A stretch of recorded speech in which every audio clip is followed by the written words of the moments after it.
The lenient ruling in conservative Judaism. Right? We enjoy lenient rulings. It's okay, right? It's a ruling. This approach is firmly anchored in the halachic tradition.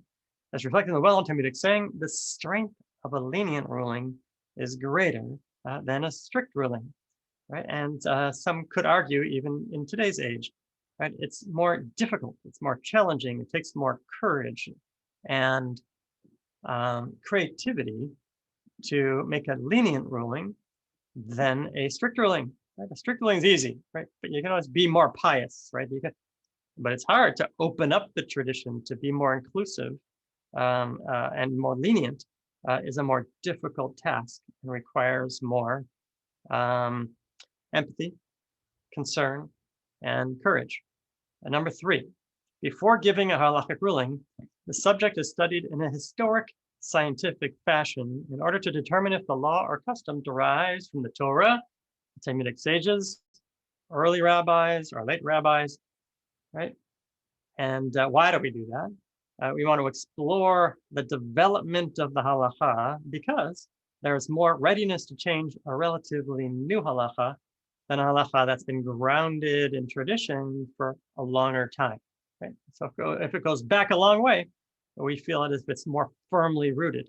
And so we want to explore the development of the halachic issue that we're dealing with in a historic, some might say scientific inquiry kind of way, right? Open and curious and logical and methodical, right? Is here we go. That's the principle of the conservative movement.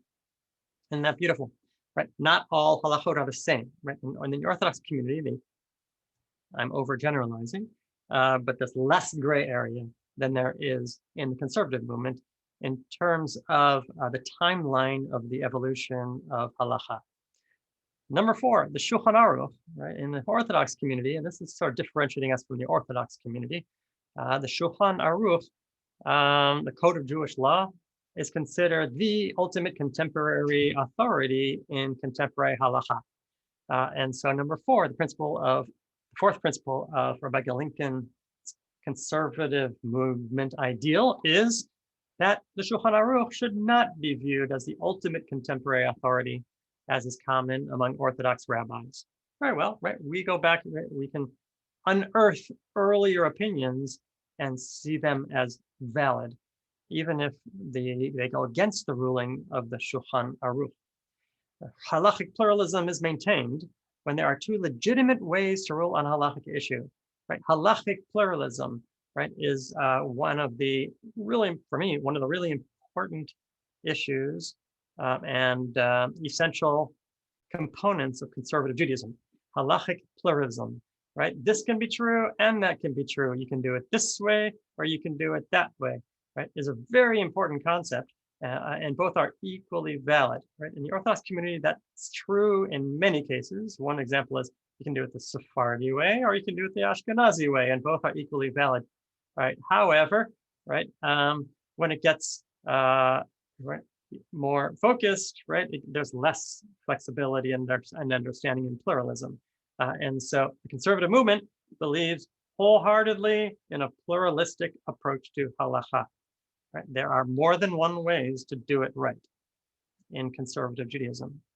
Number 6, and finally, the interpersonal mitzvot between people, right, that Adam l'chavero, are no less important than the ritual mitzvot between people and God, bein Adam l'makom, right? And so that's it's a key component in the conservative Jewish experience.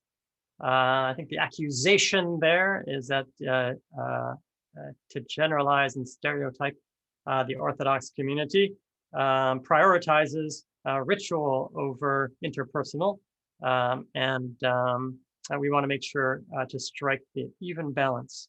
And that's a difficult thing to do sometimes because conflicts arise interpersonally between denominations and in families, and right, respect for parents issues come up, and derech eretz, right, just common decency sometimes comes up as a concern with religiosity and piety. And so the conservative movement strives to have an equal balance between the interpersonal the ethical and interpersonal, and the ritual, and they're right, no less important, right? No less important. Maybe they're more important, but they're no less important. We'll put it there. Good. And so that's Rabbi Galinkin, an amazing mind and leader in our conservative movement. And there he presents the six principles of conservative Judaism, right? We preserve Torah, right? We love halacha and love Judaism, and we try to preserve as much as possible. When we can go lenient, we do. We are academically focused, right? We believe in the history and evolution of halacha and take that into consideration when we make present day decisions, right? We're not fossilized in the 16, right? We go back and we can unearth earlier opinions in order to enhance our creative spirit. Halachic pluralism, right? We have the ability to say you can do it this way or you can do it that way, and both are equally valid. The interpersonal mitzvot are just as important as the ritual mitzvot, right? And for all these reasons, Rabbi Galinkin, right, is a leader in the conservative movement. And when I saw these six principles, I agreed with every one of them wholeheartedly. And I'm like, okay, right? I found my home in the conservative movement. So let's get one example of Rabbi Galinkin's ruling, a recent example, which will be interesting to look at. I think this is just, I brought the beginning paragraph and the ending paragraph. It's like a 20-page teshuvah recently that just recently came out. Rabbi David Galinkin, does halacha require vaccination against dangerous diseases such as measles, rubella, polio, and COVID-19? Are vaccinations required by Jewish law? Are you required to get the vaccination by Jewish law? The answer at the Conservative Jewish Committee of Law and Standards was 13 in favor, 0 opposed, and 0 abstentions. And there's the list of rabbis that sit on the law committee, right? And so the lesson here is we have a law committee that meets 3 times a year in New York. You get nominated and elected onto the law committee. It's a combination of, it's mostly rabbis, as you'd imagine, but also some lawyers and I think lay people. And they gather and make rulings for the contemporary world. And so here's the question, right? And then it was answered. Here's the answer. Summary. In conclusion, since the discovery of the smallpox vaccine, Dr. Edward Jenner in 1796, it has been proven beyond a shadow of a doubt that vaccines against infectious diseases save the lives of millions of people each year. Therefore, there is a halachic obligation for Jews to vaccinate themselves and their children unless their doctors determine that it's dangerous for that specific person to be vaccinated due to a pre-existing condition. Similarly, it's halachically permissible for a school or a synagogue anywhere in the world or the government of the state of Israel to enact a takana or regulation that one must receive a vaccination and to prevent an unvaccinated person from entering a synagogue, a school, or a shopping mall, right? So they take pikuach nefesh, saving a life, very seriously. Another interesting medical tshuva is that it's prohibited by Jewish law to smoke cigarettes, right?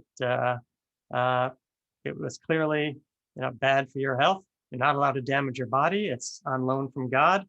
And right, so we ruled strict on smoking as well. And here we have a strict ruling that requires vaccination. So occasionally, most of the time when we can, we go lenient, and occasionally the conservative movement goes strict on certain things. Here we see medical concern. Good. So one more document that has shaped my conservative Jewish experience deeply is this pamphlet by Rabbi Brad Arsons, who I think really articulates a view of the movement that resonates deeply in my neshama. And so let's read a little bit of that. God and the Jewish people share a bond of love and sacred responsibility. So already it was something new and different and progressive and beautiful and positive and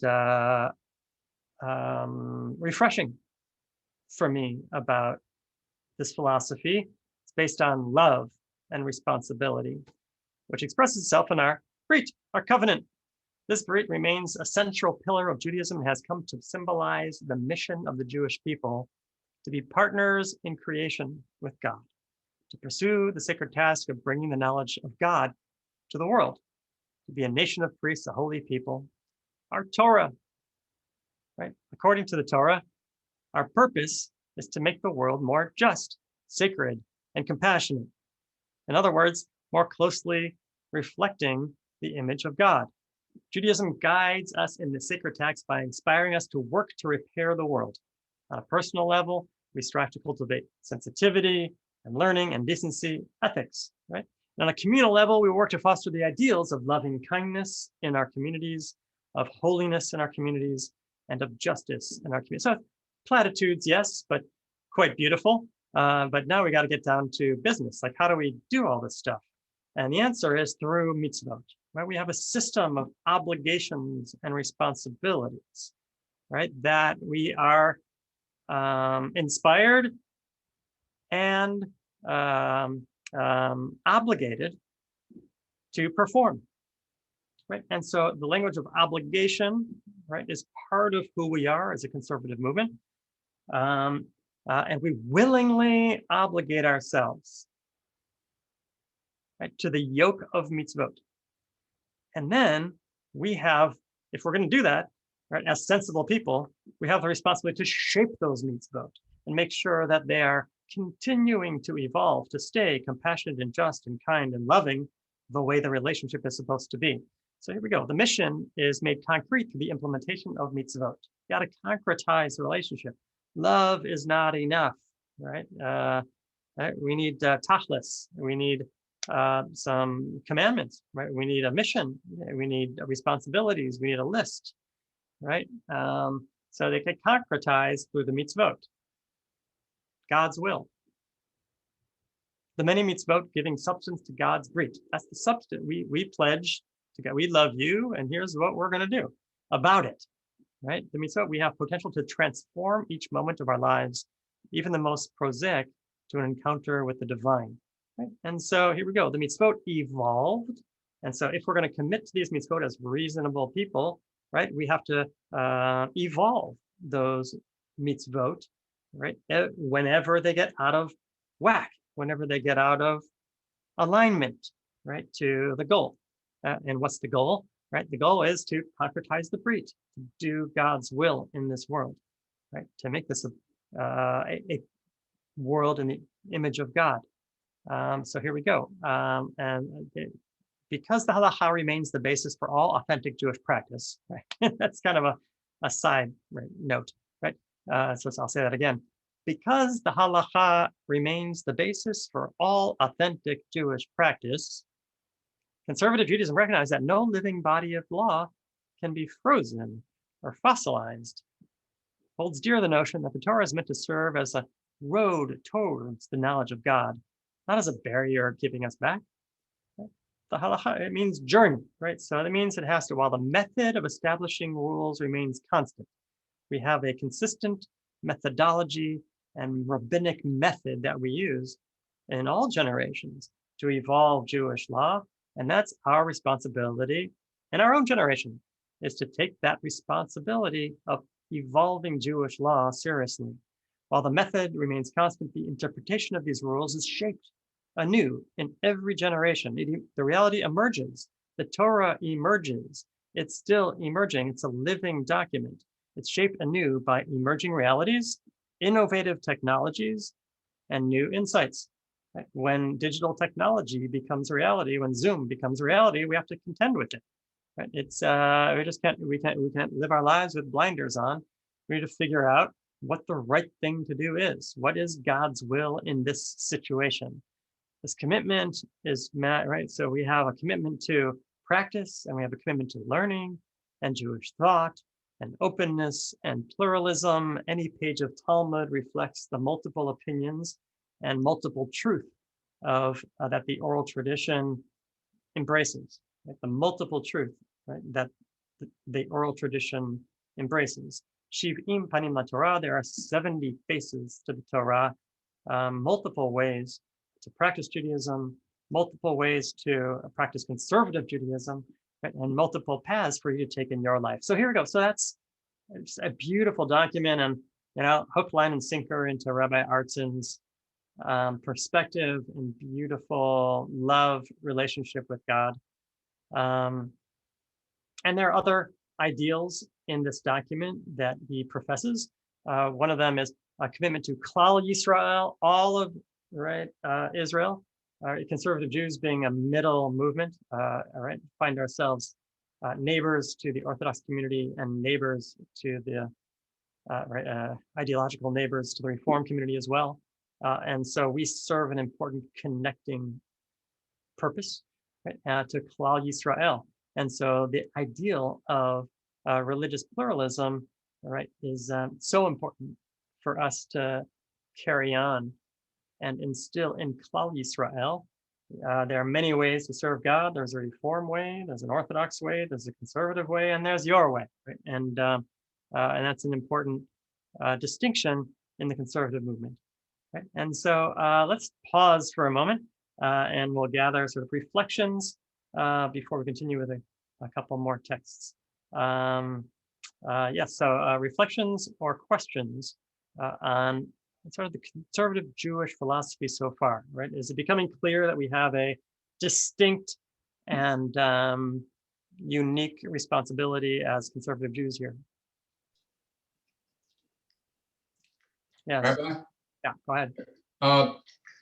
The concept of the obligation and responsibility in conservative Judaism, is that unique to conservatism, or maybe, or do Reform and Orthodox have their version or concept?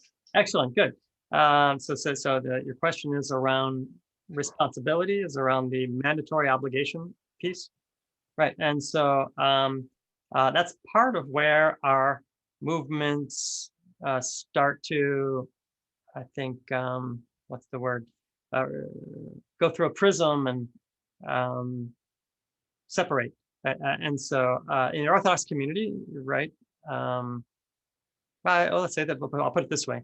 The Orthodox community and the conservative movement share a common perspective that halakha is fully and personally obligatory on every Jewish person, right? So we believe that we are bound by halakha.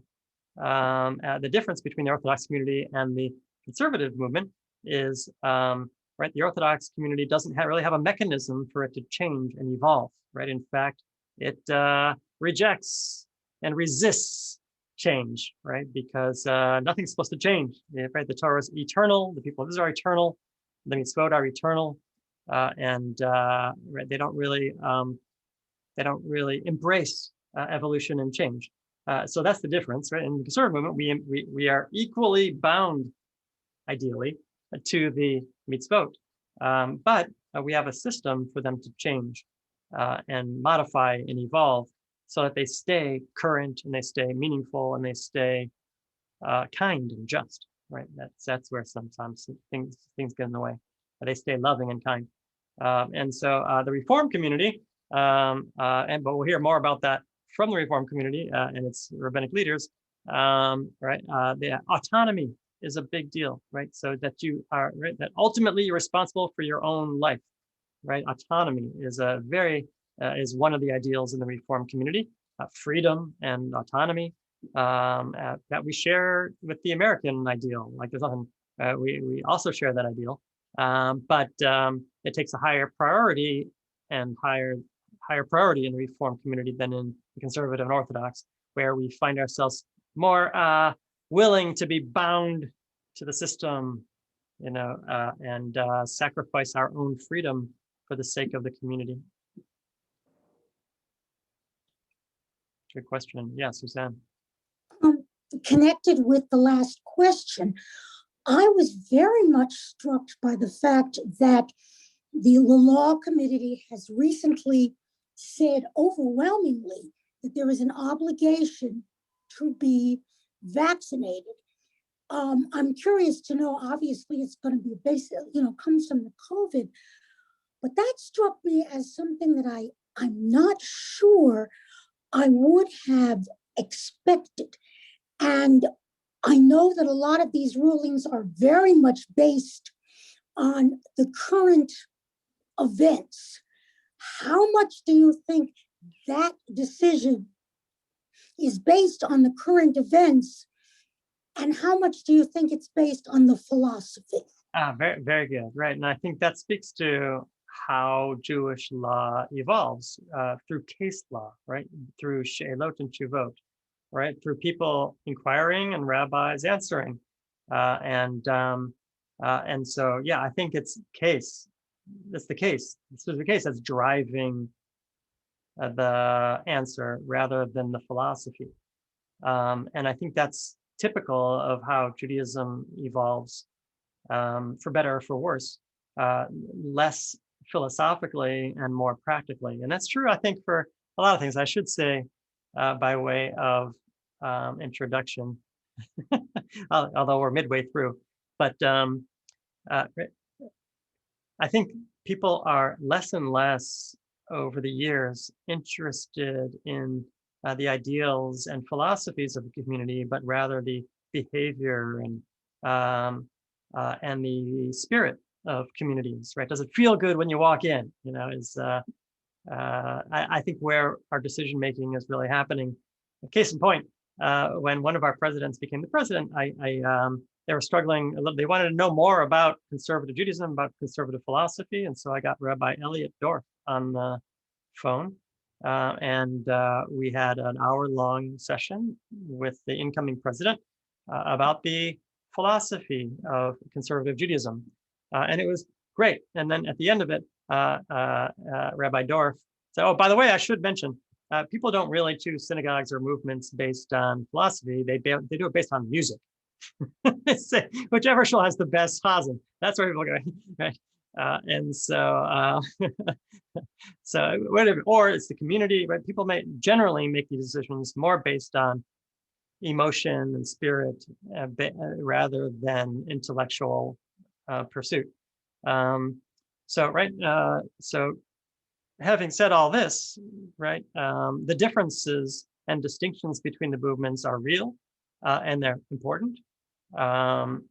And we believe in Klal Yisrael is more, it's a little bit of an idiom, but there's more that keeps us together than differentiates us, that unifies us than differentiates us.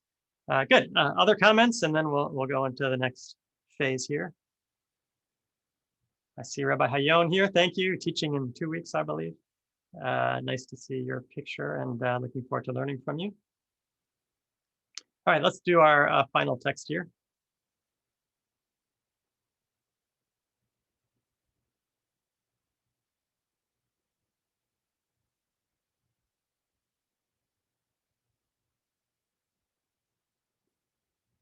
Okay, so when I became a rep, so this is all, these texts, I encountered most of these texts during rabbinical school and leading up to rabbinical school.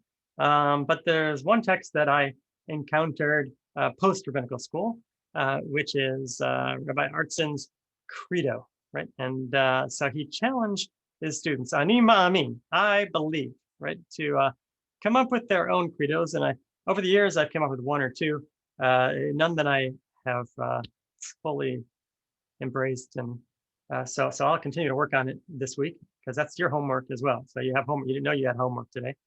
Your homework is to come up with your own credo, your own I believe statements, things that you can say definitively about what you believe, right? It's personal, right? You don't have to prove it, right? This is what you believe in your heart of hearts, right? What you would go to war for, right? What you would draw a red line for.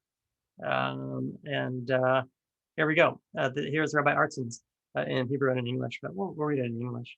The two core assertions of traditional Judaism assertions which I cannot prove, but upon which I stake my life. The first axiom is that God is loving, compassionate, wise, and passionate about justice. The second is that the Torah and rabbinic tradition is the preeminent vehicle for Jews to articulate a sense of God's will and to concretize that will in our daily lives and social structure. I refuse to read halacha or the Torah in such a way that it makes God seem cruel, nor will I ever sever the intimate connection between God's will and God's Torah. So that's Rabbi Arsons' credo, right? All right, and what I love about it is it's so definitive, right?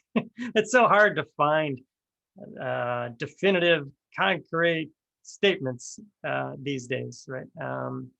Right? We're all trying to hem and haw and cover our bases. But there comes a time, and we've arrived at that moment where we want to draw our line in the sand and say, this is what I believe. This is what I believe. And so that's your homework for this week. So let's explore Rabbi Arsons one more time, right? So what's radical about it, or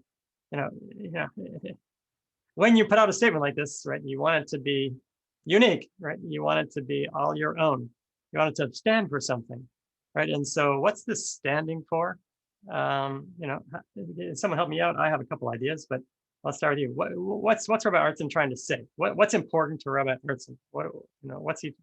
Can we simplify it a little bit? What does he want us to know about him?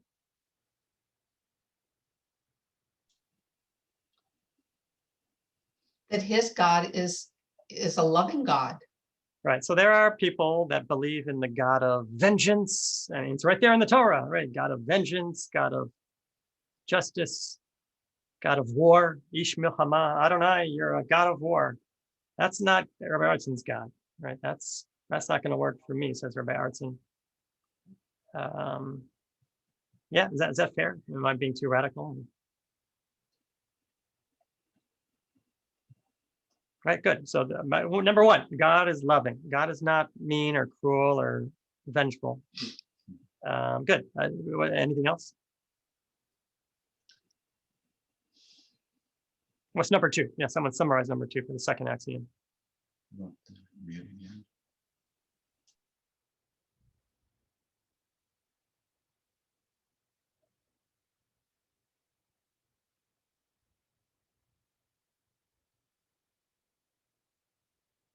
It seems pretty obvious, but I think what he's fighting against, what he's railing against, is the idea that there can exist a spirituality or cosmic connection with God beyond the Torah or Judaism for Jews, right? So I think what he's saying is don't leave Torah and Judaism behind. It's the way towards a better life, spiritually, emotionally, financially, through tzedakah and philanthropy, right? The way towards a better life is through the Torah. There is no other way, right? There's no other way for a Jew to fully articulate spirit and beauty, right? It's all in Judaism, right? Which is pretty radical, I think, right? Judaism, you can't compartmentalize Judaism, right? The Torah and the rabbinic tradition is the preeminent vehicle. It's the preeminent, now they say, it doesn't say the only vehicle, but it's the preeminent vehicle for Jews to articulate a sense of God's will and to concretize that will in our daily lives and our social structure, right? And he's not going to sever the two. The two are intimately connected, and he's going to work his whole career, his whole rabbinic career, dedicated his rabbinic career to make to help Judaism and God be perceived as loving and kind and just and compassionate, right? And so there you go. So now it's time to think about our own experience and credo, and think to ourselves, okay, what are some of the things that I believe in, right? And just start right, I believe, right? So it's a journal entry. I believe, I believe, I believe, right? All right, 10 minutes of I believe. We're going to end this session a little bit early to allow you 5 minutes of journal writing. of what you believe. I believe, right? And we're going to talk about God and Torah and Judaism and family, right? And what's important to you. Good. So we'll end with that in just a moment. But let's conclude the texts. So what I wanted to present to you today was sort of my journey through the evolution of rebuilding a religious life post-Orthodox Judaism. And these are some of the texts that I used. And I was blessed to be exposed to our deep textual Talmudic tradition from Dr. Shama Friedman in Machon Schechter, and just continue to be inspired by academic scholarship coming out of the conservative movement and coming out of the Jewish world, both in America and Israel. I picked up a beautiful book called The Sages from a progressive Orthodox rabbi named Rabbi Binyamin Lau in Israel, and been recently translated into English. And right, the quest is alive. The quest continues. The love affair continues with conservative Judaism. And so we'll take a few more sort of ask the rabbi questions, and I see and then I'll allow we'll get off, and then you're under contract for another 15 minutes till 1 o'clock. And so your task is going to be to sit at your desk right where you are and to write a 5-minute piece about a journal entry about what I believe, right? I believe that. Good. So last questions, comments?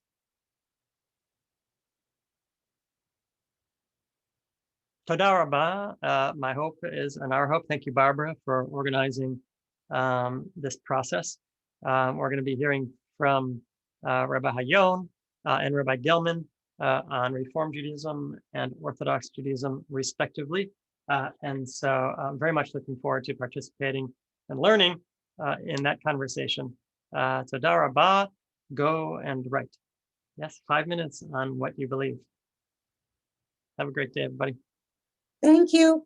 You're welcome. Hi. Nava's here. Shalom, Dana.